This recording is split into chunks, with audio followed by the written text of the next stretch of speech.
ପୂଜା ଆଜି କଣ ଖାଇବ ତମେ? Egg fry okay. प्रथमे आम किसी पानी रे अंडा गरम करदे अंडा टी लुण पके गरम करेंगे कारण अंडाटा भांगनी तापर मसला प्रस्तुत करवा अदा रसुण टमाटो आमर गुजराती सब नहीं मसला करेंगे जेहेतु आम घरे छोट पिला अच्छा से मु लंका गुंड बदल में बीट गोटे पकईदेवी तो मसला पूरा रेड कलर पलि आसपर तेल गरम कर चीनी देवे तापर तेजपत्र देवे तेजपत्र पर आमर जो मसला करके अदा रसुण पेस्ट मसला सेटा पकेबे से भल कि मसलाटा रेड आसला आपण कौन करेंगे सीजा अंडा पकईदेवे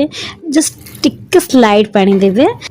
तापर घोड़े देवे देखो तो बहुत बढ़िया है टिके धनिया पत्र पकईदेवे गोटे कंचा लंका पकईदेवे बहुत टेस्टी लगे हो गला मोर अंडा फ्राए।